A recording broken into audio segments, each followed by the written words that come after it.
Good afternoon, everyone, and welcome to Wanderlust Wednesdays. This is the weekly webinar series in which we take you on fantastic voyages around the world. My name is Lori Overton. I am the founder of Overton Travel, and I am your host for this webinar series. And guys, I hope you're ready. I can't even contain myself. Today, we're going to one of my favorite places in the whole wide world. You know, I love me some South Africa. You know, Tony Braxton says, I love me some him. Lori says, I love me some South Africa. So, and I've taken a lot of you with me to South Africa. We've gone to Cape Town, Johannesburg. We've been on safari in Kruger and in Pilanesberg. And even, I think last year, December, we went to the Eastern Cape. But we've never taken a trip to the KwaZulu Natal region of South Africa. So you know what's brewing, right? You know, that's coming up next in our roster of trips. I've been there personally and just love it. So before I introduce our presenter for today and get into the webinar, I just want to go over some quick housekeeping notes. This is a webinar format, and so you can see us, you can see the speakers, and you can see our screens, but we cannot see you. So the only way that you can communicate to us is through the Q&A buttons at the bottom of your page. You should have a Q&A, you should have a chat button. And let me tell you the difference between the two. The Q&A is where if you have a question for the presenter or for me, you put your questions in the Q&A box and we will answer your question at the end of the webinar.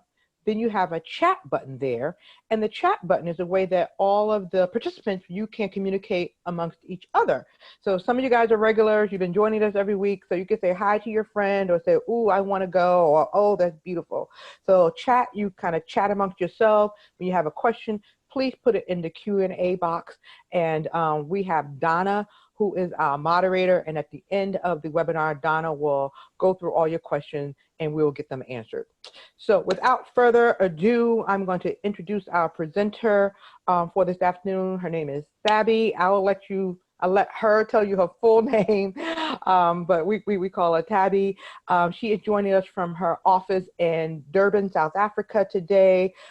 She is with South African Tourism, and she is so knowledgeable of this area. So I'm going to stop sharing my screen, and I'm going to turn this over to Tabby right now.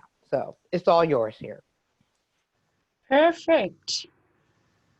Good evening, everybody. I hope you can hear me. Mm-hmm. It's very strange to be talking to people that you can't see, but I'm excited to be part of this webinar this evening, and thanks to Lori for inviting us as KwaZulu Natal. Can you see my screen, Lori? No, I don't see your screen yet. I just see you. Oh. Okay, let's share. There you go. It's coming up now. Got Okay. it. Make it bigger. Yes. And hide the thumbnails on the left. Yeah. Perfect. Yeah. Is this good? Yes. Can you make it a little bit big? Can it fill the screen? I think earlier it filled. There Yes. you go. Perfect. Oh, it's beautiful. Welcome to KwaZulu Natal. So KwaZulu Natal is one of the 9 provinces in South Africa. I'll just show you on the map so you get a geographic feel as to where we are.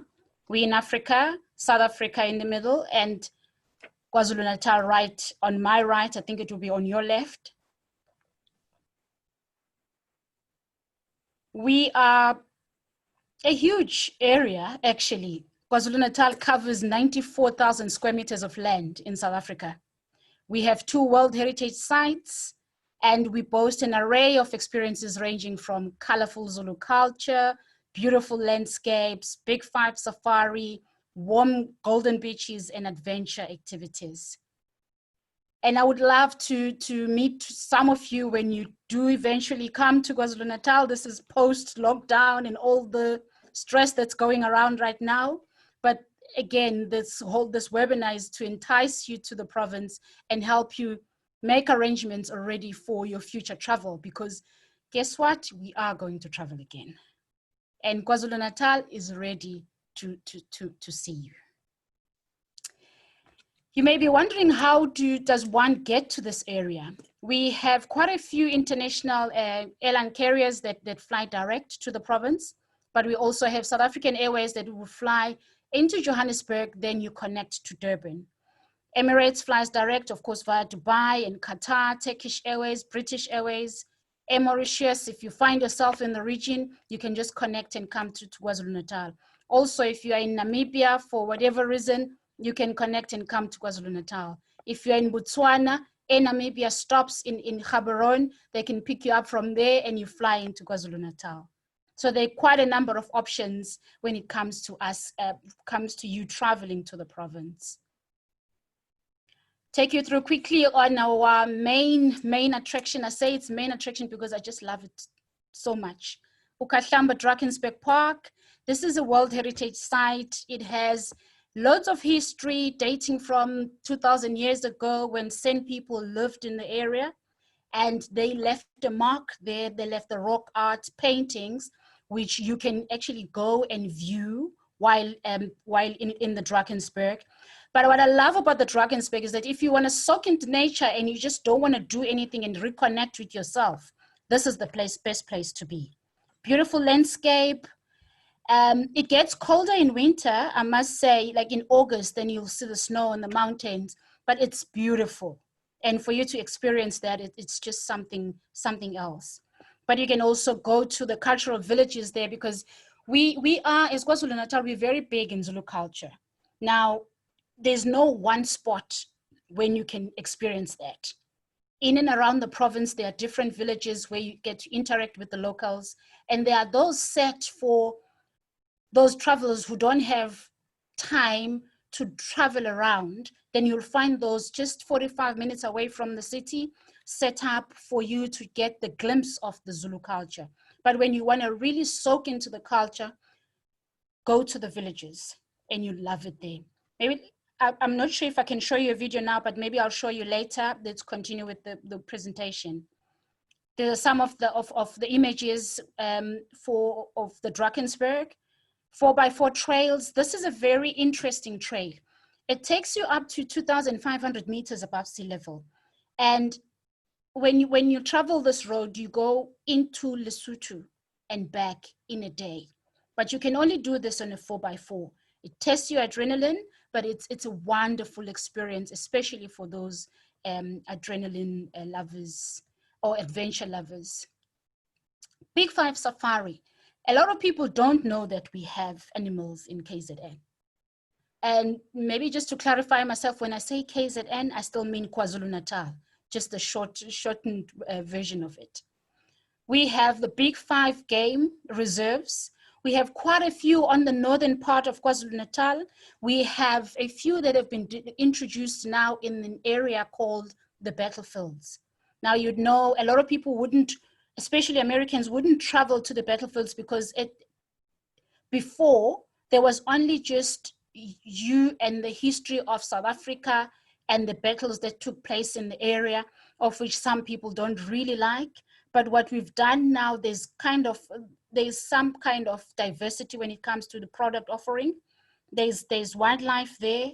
There's cultural villages that you can visit over and above the battlefields that you can actually visit and learn more about the history of South Africa that shaped the South Africa that it is today. There's also an option of doing water safaris, going on a boat, getting closer to hippos and crocodiles. It's a beautiful experience. It takes place, you can do this experience on the northern part of KZN and in an area called St. Lucia. That's our second World Heritage Site. You can see hippos and crocodiles. You can also do whale watching there. And also there's an option of going turtle sporting, which is a whole night affair. Just images on wildlife. This is the experience I was referring to earlier of the hippos and crocodiles on the boat in St. Lucia. Zulu culture. I may have mentioned earlier that there's no set area where you find Zulus. KwaZulu-Natal is the place of the Zulus. So they're everywhere. But we have quite a number of villages in and around the province, and you can stop with your clients, go to visit either a home or a setup village that where they will give you all the experience about the Zulu culture. There's also an option of spending a night in a Zulu home with a family and making Zulu beer. They'll teach you how to do beadwork. It then becomes interesting because the more you interact with people, that's when you learn more about their culture. It's different from when you just walk in and get told a thing or two and leave.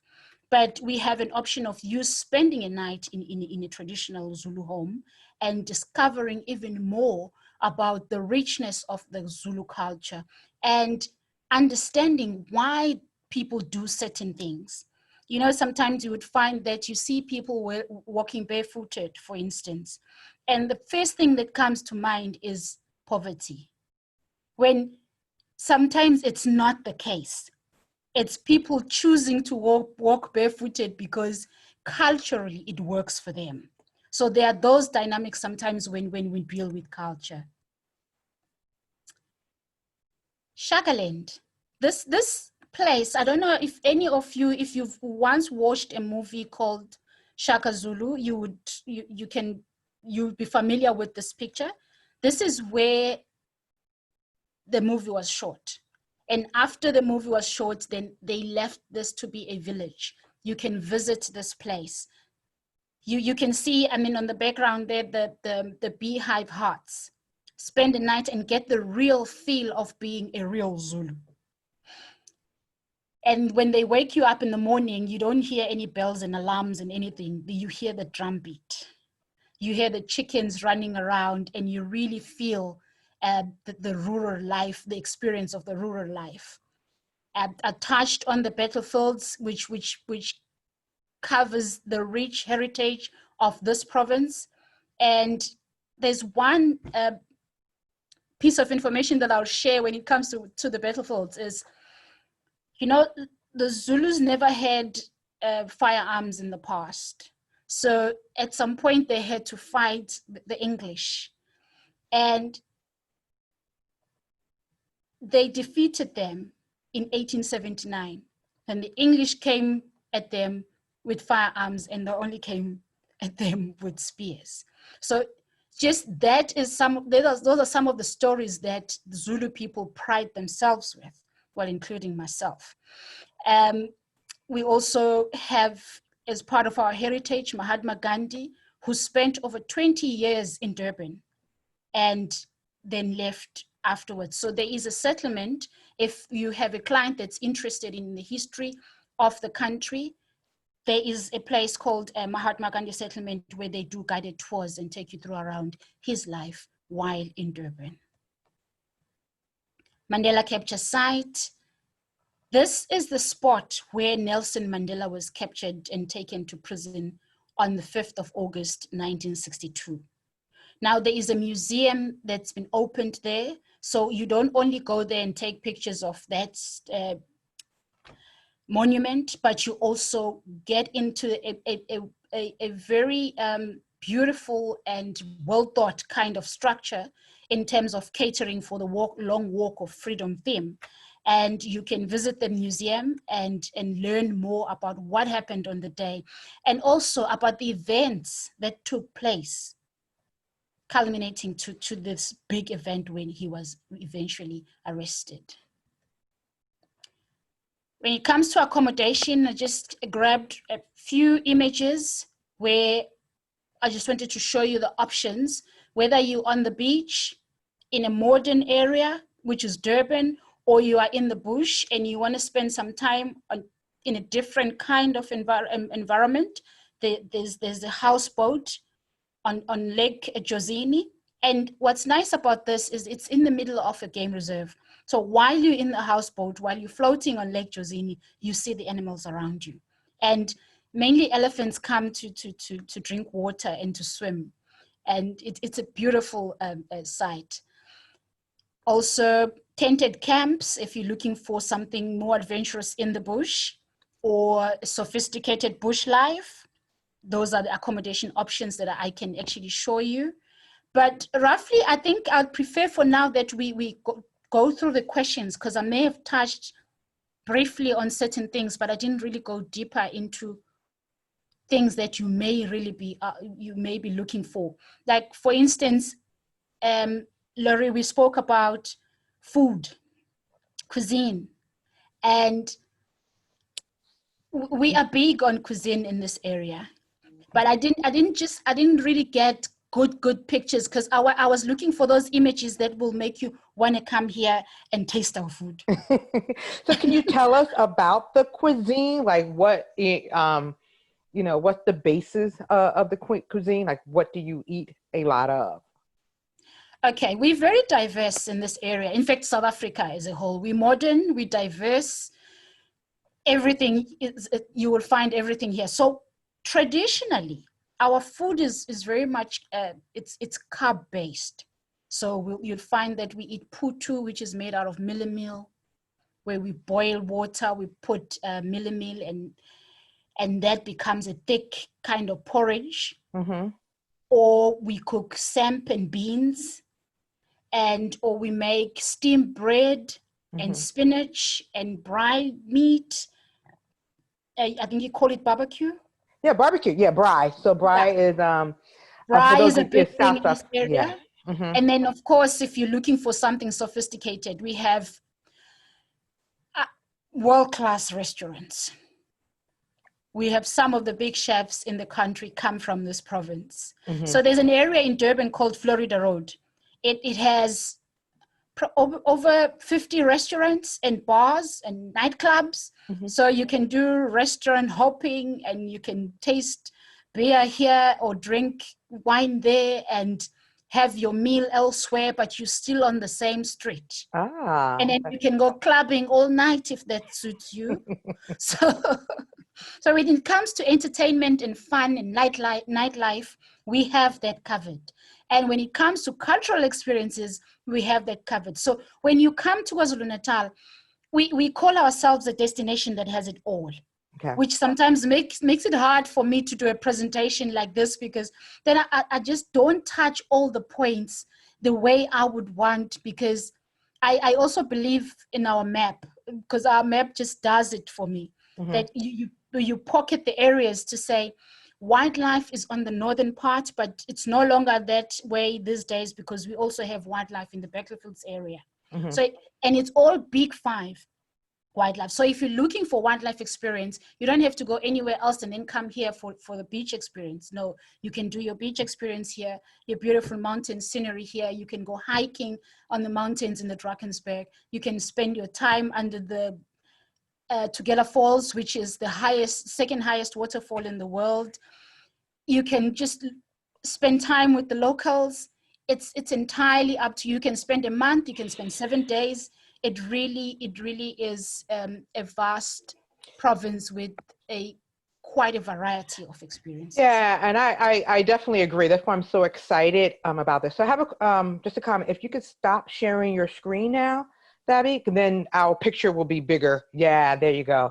They can see us a little bit better. So before we jump, I see there's some questions in there, but just to piggyback off of Fabi, when I visited this area on my first trip to South Africa, and some of the highlights to me were when I went to see the sand paintings inside the caves. I mean, it's like, for those of you who have gone to Egypt with me and you've seen the hieroglyphics and the painting inside the pyramid, inside the caves, you can still see the sand writing. I mean, it's not as vibrant as the Egyptian, but you can still see the sand writing of the people in the cave. So that history was phenomenal. I remember visiting the home of a medicine woman. I believe we went to the villages and we saw the medicine woman. So that was a great cultural experience. And as far as wildlife is concerned, my first open Jeep safari was in Shishuli. I believe, yeah. So that's also in the KZN area. So, and then the beaches of Durban. Durban, you don't think about South Africa and beaches so much, but Durban has a very beautiful beautiful beaches, an urban area with such beautiful beaches as well. And that history of, I did not explore the Gandhi culture when I was there. So I'm looking to go back and explore the influence of Gandhi as well. So anyhow, so I know we have a couple of questions in the Q&A box. I'm going to turn it over to Donna right now, and I'll have Donna go through some of our questions, and between the two of us, we should be able to answer them. Okay. Sure. All right. Thank you so much, Tubby, for that wonderful presentation. So question number 1 is, would like to visit King Shaka Village, so will we stay overnight? Do they offer the history of the warrior Shaka? So Yes, I think they that's do. okay.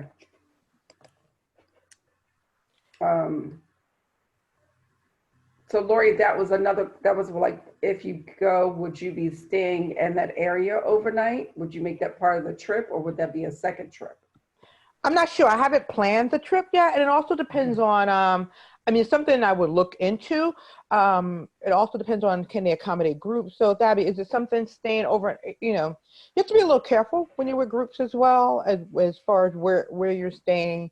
And me as a travel agent has liability issues to be concerned about. So I had to investigate how many people can be accommodated in the village and things of that nature. Do you know, Abby? Is it like small homes? Is it just for like 1 or 2 people, or for larger groups that can come as well? Okay, if you're doing villages as in private homes, you can't do more than 10 people. But if you're doing Shakaland, then they take up to 100 people at a time. You know what? I know. So Shakaland, I actually started planning a trip for the area, and we did have one night in Shakaland. So to answer you guys' question, I started planning a trip like that, and since I do groups, you know, we usually have more than 10 people. The village was an option, but I do remember that itinerary. I started pre-COVID. We did have one night in Shakaland. So to answer your question, yes, I would consider staying in Shakaland more, because that's more of an organized hotel that can accommodate a larger group. And then what we would do, we would arrange a trip to the village during the day, but not necessarily spend the night there. Okay. How many people can the houseboat accommodate, Tabby? 15. Okay. What is the most common part of that's 15 singles. So if it's doubles, then it's 30. Okay. 28, yeah. Okay. So it's 15 rooms then, essentially. Ah, got it. Okay. Oh, looks like a houseboat is in our future, huh? Is vegetarian or vegan food big there? Sorry, I didn't get that. Is vegetarian or vegan food big there? Not that big, but because we have a huge population of Indians in the area, and those are the ones that really worry about vegans and vegetarian and what have you, we have that on offer. That's if you're a vegan and you're traveling to this province, you wouldn't go starving, because we have that kind, we can cater for you. Okay, what is the most common part of the year for tourists, and what part of the year is considered to be hot and humid?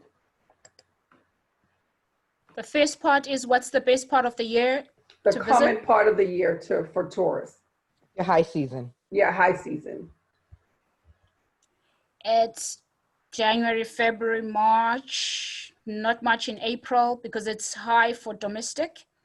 And then we start picking up again in May, June, then September, October, November. Yeah, that's for international, because June, December, into the beginning of January, it's locals that are traveling in the area, and you might struggle to find availability. Okay, and what is the part of the year that's considered the most hot and humid?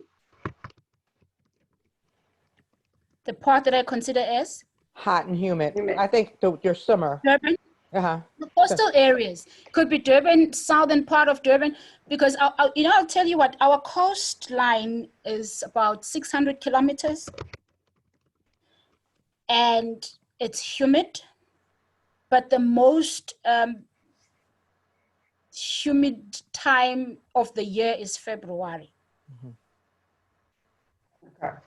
Yeah, for those of you on the line, South Africa is below the equator, so think of our winter as their summer. So think of February is one of our coldest part of the years here. So then that would be like the hottest time of year there. And saying like August is like one of our hottest. So August would be like winter for you. Is that right? So similar, like just opposite of our seasons. It's just that we get beautiful winters here. Ah. So the coldest winter day is like 10 degrees Celsius, which is 50 degrees Fahrenheit. So it's Okay. All right. So I gotta start plotting and planning this next trip. After the webinars, you guys send me a quick email. Let me know if you're interested in a trip to this area, and that'll give me a little motivation to pull back up the itinerary that I had planned, which was fabulous. Yeah. Okay. How long do groups generally stay on vacation?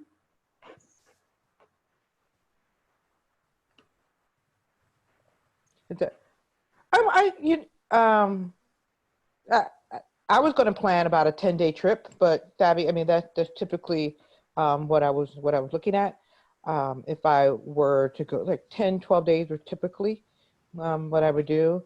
Fabi, do you have any insight into that at all? yeah, 10 days will be enough. Mm-hmm. Yeah. Are there any theater performing arts similar to Broadway available? Not necessarily similar to Broadway, but we have a playhouse in Durban with, it will be mainly your African kind of beat material. But it's not, I wouldn't say it's similar to Broadway. Okay. The accommodation with the red and white lighthouse. Name of the hotel is the Lighthouse Functional. The name of the hotel is Oyster Box. Okay. That's very popular. Oyster Box is very popular. And is the Lighthouse functional? Yes, it is. Cool. Yeah. What are some of the traditional foods in Zula? Traditional food? Yeah, she says, what are some of the traditional foods of the Zula and KwaZulu Natal? It's putu, jeke. Now, putu is made out of milli meal, and jeke is made out of flour with yeast.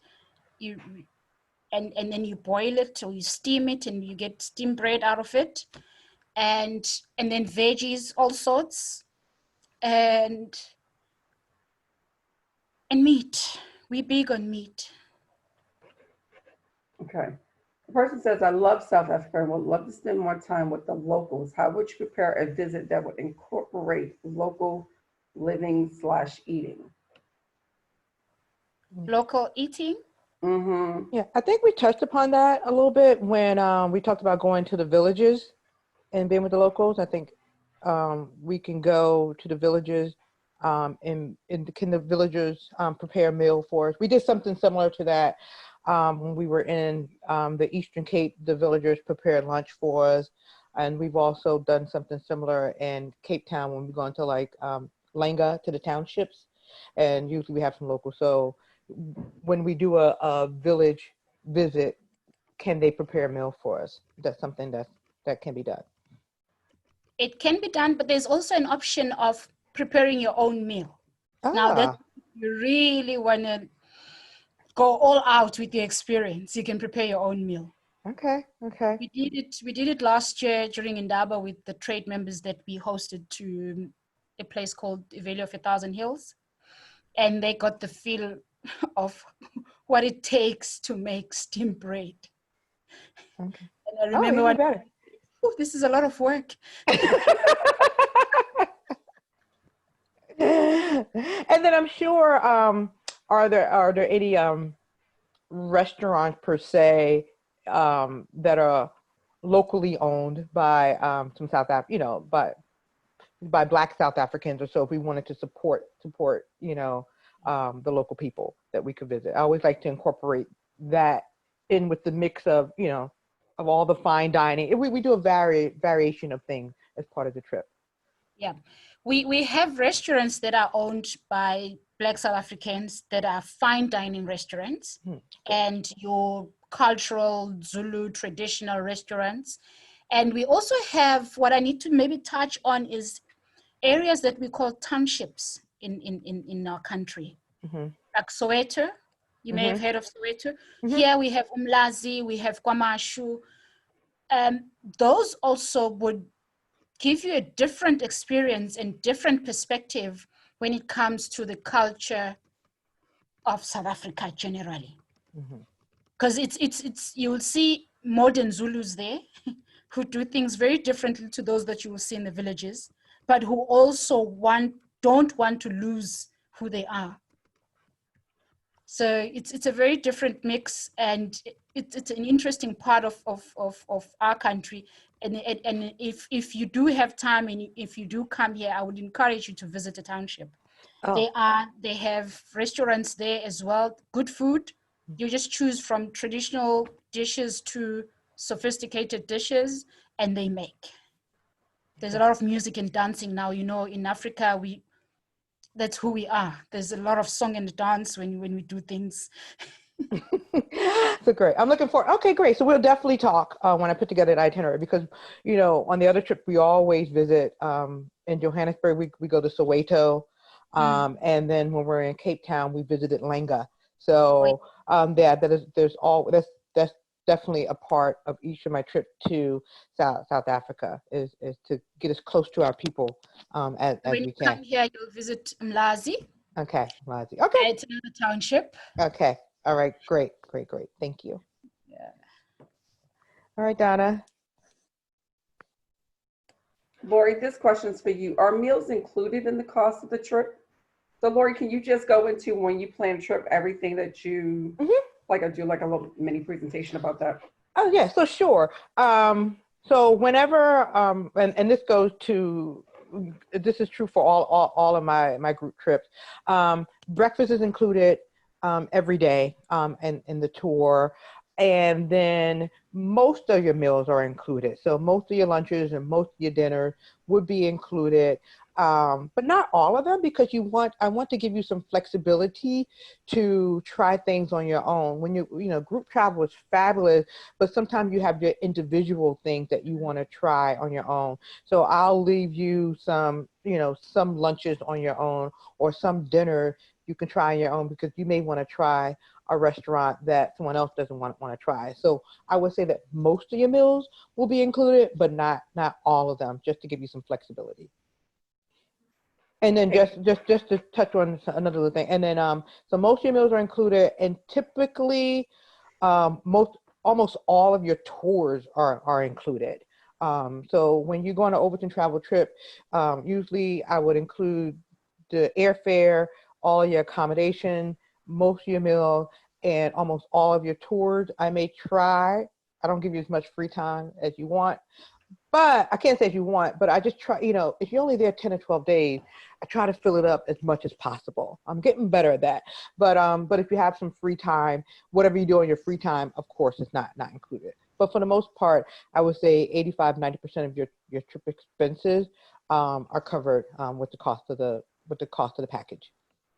Okay. Considering we're talking about food, we had quite a few of those questions. What seafoods, fish, and vegetables are available, and how are they prepared? So they're asking about are you big on seafood in that area, Savvy? Or are you more meat? Are you big on like sea fish and shrimp or seafood, being that you buy the coast? And those tiger prawns and all those things. we big. I mean, we offer all sorts of cuisines if you talk about food in this area. And it's just that with me now, I'm not going to be the right person to answer the question, how is it prepared? Because I don't know much about those things. I only know that it's prepared and I eat, and that's it. It's really funny. That is one of the most common questions I get about trips to South Africa in general. What about the food? What about the food? What about the food? And it's a million questions I get. And then once people get there, it's just like, the questions go away. It's one of the places I found that has a lot of variety of food. I've had several vegetarians come with me. I don't know if I had any vegans per se, but definitely I've had a lot of vegetarians on the trip, and there's always plenty of non-meat dishes to eat. A lot of root vegetables. I find a lot of root vegetables are there. Fresh vegetables are there. The food is local, so it's not imported like it is here. So it's so fresh. The food is good. So I think you'll find a lot of variety. I've never had any problem finding seafood, finding, your basic chicken, your basic beef and rice and things like that. Sometimes, not all the time, you even find some wild game on the menu. It's usually labeled, so don't worry about it. If you're going to be eating kudu or warthog, it's labeled. But just to give you a variety, I really can't see you being disappointed in the food, just because there's been something for everyone as far as food is concerned. I must mention that I think our restaurants pride themselves with good quality food. And also, if you're coming this way, whether you going anywhere in South Africa, please don't bring tight-fitting clothes, because by the time you go home, you won't be fitting in those clothes. Because we feed you. Yeah, we do eat a lot. I had one person say, there's too much food. I'm like, well, I didn't force you to eat it. I mean, just because I brought you to the table, I didn't put the fork into your mouth. Lori, there's so much food. We do eat that's probably why I like it. We eat very well in South Africa, and the quality of the food is very good. It's just the dollar is strong against the rand. So I think you can get very high quality food at not, for Americans, the prices are very, very, very reasonable. So for those of you who've been with me on my trip to South Africa before, we have a variety, but we have a lot of high-end restaurants and some great wineries, some great accommodation, because it is a good value for the US dollar right now. Okay, Donna. Let me see. There was another one about food that I'm looking for. What are some of the food delicacies? For example, crocodile, turtle. Crocodile, yes. Impala, yes. Game, a lot of game. What kinds of game? There will be impalas, inyala, kudu. Okay. How is KwaZulu Natal different from the Western or Eastern Cape area still? I think the difference is the landscape mainly, and the people in this area. Landscape and with vegetation as well. We have beautiful landscape. As a result, we get a lot of visitors from Cape Town and Eastern Cape just because they want to enjoy our beautiful views. And also with our beaches, that we swim throughout the year, because even if it's winter, our water stays warm throughout the year. So we don't have issues of cold water. We can't swim this time of the year and what have you. So we're fortunate in that way with our beautiful weather.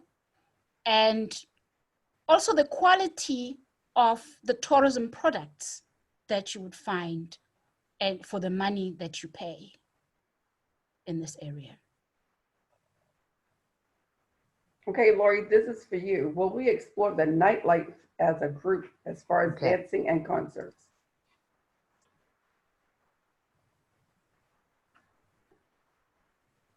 Did you hear me, Lori?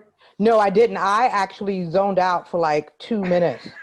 No, I didn't zone out. My internet went out. I got a message that says my internet was unstable. Oh. Yeah, so I didn't zone out, but I think I see workers outside. So for the last 2 minutes. I didn't hear anything. So if you could repeat that, that'd be great. Sure. It was about dancing and nightlife. Let me see. Oh, I think I saw that question. Like, will we go out as a Yes. group? Yes. Usually, usually like for nightlife and dancing, we don't necessarily go out to like a club as a group. But if there was like a theater, like Abby was mentioning, there was like an African theater show, then yes, we can do that, like dinner, then night out for a theater. Things like that. Like if it's a cultural activity, I would do that. But in the evening, if you want to go out to a club and something on your own, we can definitely tell you where to go, tell you which areas are safe and not safe, and tell you to be mindful of it. But if you're going to go out dancing or something, you may do that on your own. But if you're going to hit a theater, then we may do that as a group. And speaking of theater, just Abby, going back to you about I know who asked the question regarding Broadway. The show that you do have in the Durban place, is it like it's not necessarily Broadway, I understand that, but it's like a theater? Is it like is it in a room with a theater with seating that can contain like maybe, I don't know, 50 or 100 people? Like, how is that setup done? It's a theater. The Okay. Playhouse is a huge, it's a theater. Okay. All right, so it is a playhouse. So, okay, just wanted to clarify that. So if I had a group that was interested in theater, we could come to that area and go arrange to see that play. And on weekends, they normally have music festivals just for the local artists performing throughout the night. So if you really have people who want to go out and have fun, they either go to the theater or they go to a music festival down the road, or they can go to Florida Road and just go clubbing throughout the night. Okay. And there's quite a number of options, but it also depends what people really are interested in. Okay, thank you. Lori, can you talk about the flight from New York? How long is the flight? The flight is roughly about 14 hours. I don't believe we have any direct flights if we were going to go to this area, we would more than likely fly directly. Well, I didn't even know if there's any direct flights now, honestly, because South African Airways was the only airline that was flying direct to Johannesburg, and they're on their last leg. But anyhow, we will fly into Johannesburg more than likely, and maybe travel there and then over to Durban, and then fly from Johannesburg to Durban. Or if there's another airline that flies direct from New York to Durban, I mean, we can find out. But roughly, it'll be probably like 14, 16-hour flight to get to Durban. How far is the beach to the mountains, Tabi? I've lost your face, so I'm not sure where I am on my screen right now. Oh. Yeah, but we can still see. We can still see you. Yeah. Okay. How far is the beach to the mountains? 3.5 hours drive. Okay. Did you say something about Victoria Falls? No, I said something about Tugela Falls. Tugela Falls. Okay. Is there a rainy season there? Yes, there is. What month would that be? That's mainly October, November, and yes, October, November, and a bit of December, but it really rains. It's hot most of the time. Mm. Is it polite to negotiate or barter with the local retail vendors? And what is shopping like? Shopping is great. We have your world-class malls.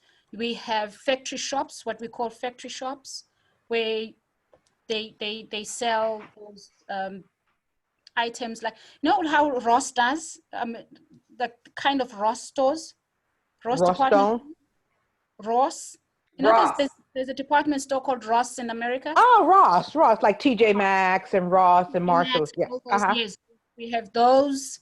Like we call them Mr. Price. There's Ackermans. There's all sorts of those at that level, and then your high-end shopping, and also street shopping. And there's an area in Durban where they sell just the craft stuff, like beaded stuff and all that, handmade, everything handmade. Victoria Street Market. Now, I must tell you this, Laurie, when you take your clients to Victoria Street Market, give them a day. Because you lose them anyway. I just drop them off and then come back and pick them up, right? That is the hardest thing I have on my group trips is rounding folks up from shopping, you know. And so, all right, thanks for the warning. And so it's not a 10-day trip. Looks like it has to be an 11-day trip, right? So we can buy crafty things. Like I think I bought this head wrap from South Africa. So people really go crazy over like fabrics and earrings and dresses and all of that, wood elephants and stew. That's the Victoria Street Market. Okay. And things are really cheap there, hey? Okay. All right. You can Okay. overload your luggage without realizing. Okay. Okay. Oh, Lordy. Lori's in trouble. Be mindful of your baggage limit on your flight. I'm just going to warn you about that, okay? Yes. Okay. All right, can you describe a sophisticated meal?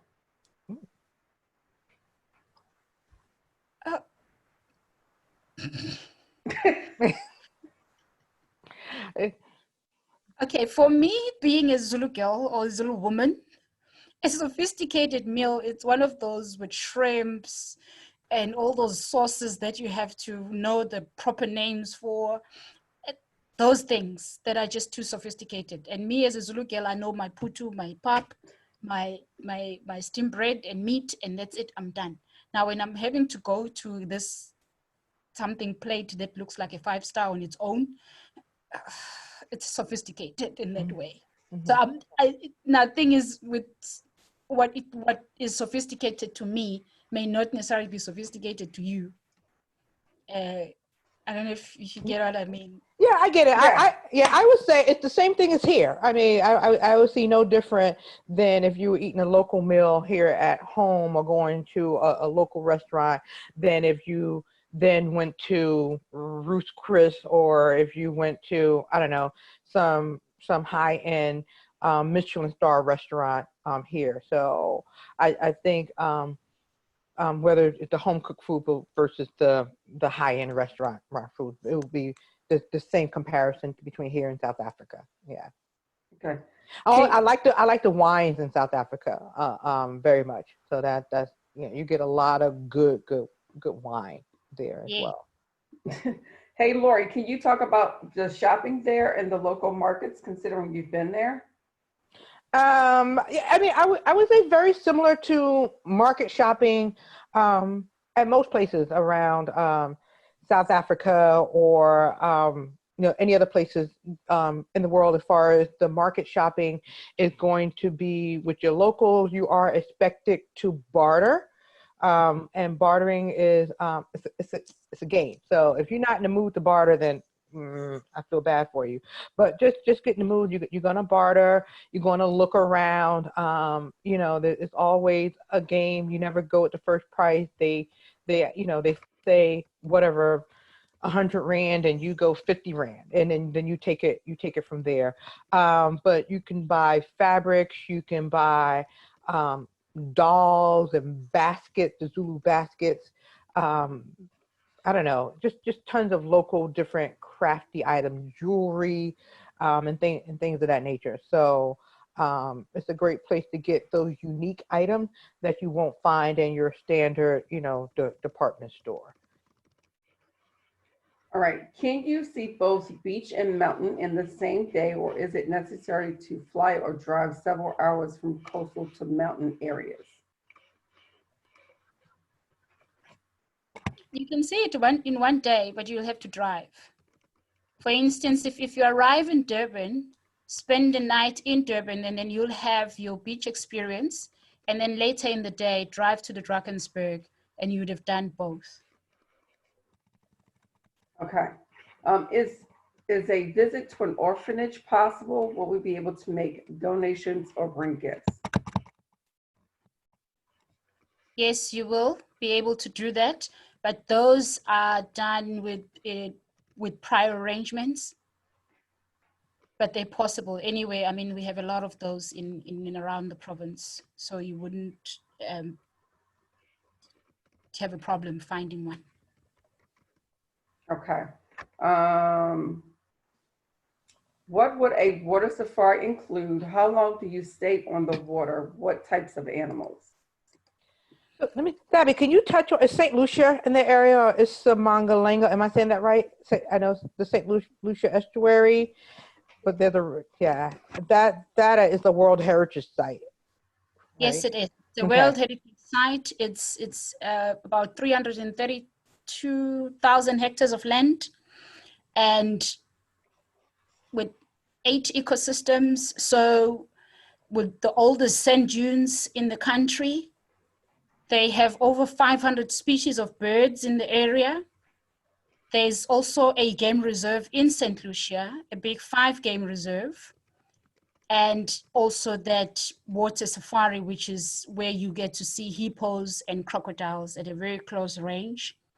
But those boats are also, actually those tours are done by qualified skippers. You have to have a particular license for it for you to be able to get to closer to hippos and crocodiles, because then they know how to handle those things. And that would just be a day trip to St. Lucia. Would you? You know, actually what you can do, but I think this is more for site visits than a holiday. You arrive in Durban. Normally, if you come in via SAA, you will be in Durban around 11 o'clock in the morning. If you feel you want to stretch, you can stay in Durban for a day. But if you think you can take another 3 hours on the road, you can just take the 3 hours. You'll be in St. Lucia, see the boats, stretch, and then check in at your hotel, and then your tour starts. Or you can do that on your way back from Hluhluwe. Way back, and you make a stop in St. Lucia. You can also do that while you're in Hluhluwe as a day tour to St. Lucia and back. Okay, good. So it's more like a day trip. Right. Okay. How physically taxing is that 4x4 mountain ride?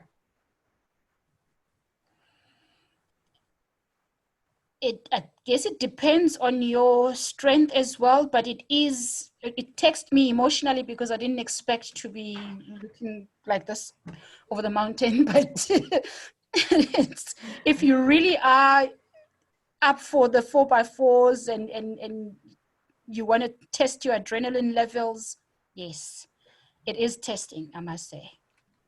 Okay. Are there any indoor museums to visit?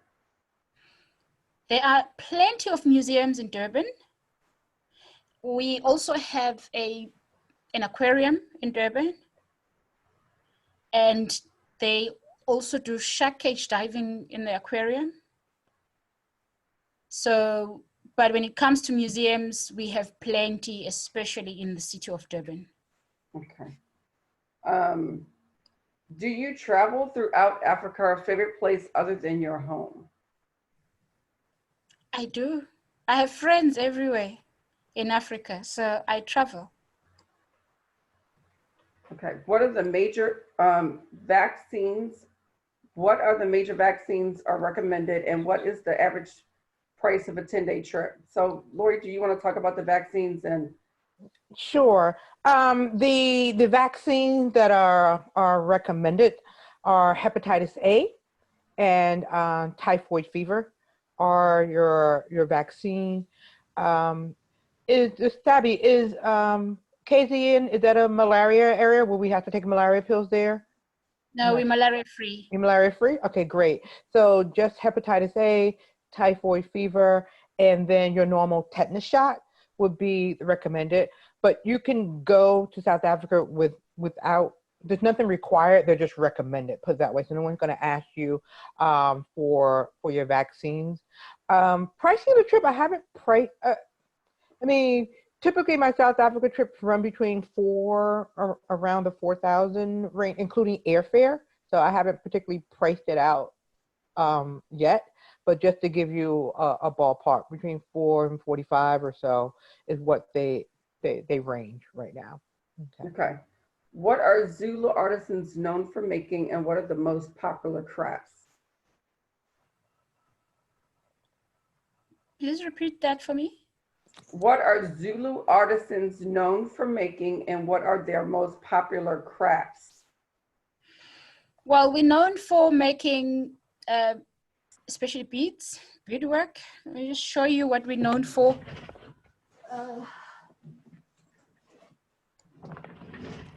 Accessories like these. I have those. The baskets, Ah. and you know those sculptures, those wooden ones, the wood sculptures. A lot of woodcraft. Okay. Woodcraft, yes, that. I think I have a basket. Wait, is this a Zulu basket? Oh no. Yes. Oh, They so make it by hand. this is a big basket. I have baskets like this, and I have other baskets, from that. Yeah, this is actually bought on my first trip to South Africa, and I actually had it sent. I bought so much stuff. I had to have my stuff shipped back home, so I had this shipped back home for me. So yeah, so it's a lot of shopping. I think I even went to like a candle making place. I can't remember. Yes, You make candles there, right? on your way to Drakensberg. Yeah, I remember stopping there as well. So there was a lot of shopping. How has coronavirus affected the region, Tabi? So far, it's very hard for me to say how far it's affected us because we're still counting like everybody else. But I must say for the Africa region generally, we're not as bad as other countries. And South Africa specifically, we're managing it. Our government they're on their toes and putting all measures in place to curb the spread. That's why we were on lockdown. We still are on lockdown even now, but they've now given us different levels of lockdown that come with different regulations and activities that we can do and cannot do. So yeah, I'm working from home these days because I'm not an essential worker to be at the office, and I walk around wearing a mask because I'm told it's good for me. Yeah. Okay, But we'll see how it goes. But all I can say is that I think South Africa is ready for business. But at the same time, we also have to see to it that we don't gamble with people's lives. when attending the playhouse, is there a dress code? For example, do we have to dress as if we're walking like on the red carpet? Like, do we have to get like, real formal to attend a play at the playhouse? Not anymore. Hey, I remember those days when I was younger and beautiful and used to dress up to go to the playhouse. Now it's okay, but you still can't go there in your casual way, like casual stuff. You just have to be a bit smart casual. Okay. A little dressy. Okay. Keeping the physically challenged and disabled community in mind, does all the tours require hours of standing and walking? Sorry, please say that again. The tours are? Yeah, okay. So I think I can answer that question. So someone was asking if you have some mobility issues. Do all the tours require hours of standing and walking? I would say no, but there is some walking required. So if you're going to go and visit the Zulu village or something, a local, you have to walk from the bus to the to the village, or if you're going to go. Some tours require more than others. So if you're going to go see the sand paintings inside the cave, that is a little bit more challenging than others. So I think there's a variety of things that are less challenging than others. And so I usually try to do a mix of things and let you know in advance if I think this is not for you. If you have some mobility issues, but there will be some things that aren't physically challenging, and there may be some things that are. And so I could probably work with Abby ahead of time to kind of pick out the ones that I think are more physically challenging. Like for instance, the Jeep tour would be optional, that wouldn't be included in the package price. That would be, hey, Thursday afternoon for those who want to. That's an optional tour. And you go on the Jeep tour, or the sand tour would be optional because that requires you to be able, you got to wear your sneakers and you got to be able to climb a little bit. So yeah, so it'll be a variety of different levels of mobility required. Okay, this is the last question that I have. Are there places for Wi-Fi or internet services? So what is the Wi-Fi and internet services like there? Do they have this? You know what I mean, Lori? Yeah, I mean, for instance, Abby's in Durban right now. She's on internet. So all the hotels that we stay in typically have free Wi-Fi, usually in your rooms. If not in your rooms, then definitely in the lobby. So at this day and age, usually having Wi-Fi is standard. Put it that way. It's typically standard to have Wi-Fi. Okay. All right. So I think let me just. I'll answer that last question. Yeah. Go ahead, Lori. You see it? Yeah. Because I was about to hold out. Then I said the last question. Well, maybe just that. I mean, typically the dollars are not accepted. They want the local currency. The rand is the local currency there. Usually, in my experience in South Africa, is that people usually want rands, but doesn't mean that you won't find that one or two person that'll just take anything. They'll take dollars. But my rule of thumb is to have the local currency on hand, and there's no problem exchanging rand, changing your dollars for rand here in the U.S. before you go. And then also in South Africa, you can easily exchange money at the hotels or at the ATM or what have you. So it's very easy to exchange money. And so I think we're out of time. It's it's a little bit after 2 right now. I want to be mindful of our presenters' time and other folks' time as well. What time is it in South Africa for you now, Fabi? It's about what, 9 o'clock there in the evening. And so thank you so much for joining us. And any parting words for us as we plan our trip to South Africa, or not just South Africa, to the KwaZulu Natal region? Yeah. All the best, but I am available. Okay, my internet. We still see you. Can you hear me? Yes, because I can see and hear you. Okay, great. I thought I'd lost connection there. I wanted to say all the best. Firstly, thank you for this opportunity. And when you're ready to put together your itinerary, let me know, because I think there's a lot of information that we didn't cover, but at the same time, we can work together. I mean, you have my email, you can get hold of me, I can get hold of you, and we can take it from there. But thank you so much for this opportunity. Donna, thank you for steering the sheep. Oh, you're welcome. You're welcome. Sorry, guys, we missed one question, but it's okay. Yeah, I could follow up on that later. But thank you, everyone. Thank you, Donna, for being our moderator. Fabi, for being our presenter. Thank you all for coming and sharing in this Wanderlust series. You give me the motivation to keep doing it because you're so enthusiastic. That makes me feel enthusiastic. Be sure to tune in to next week.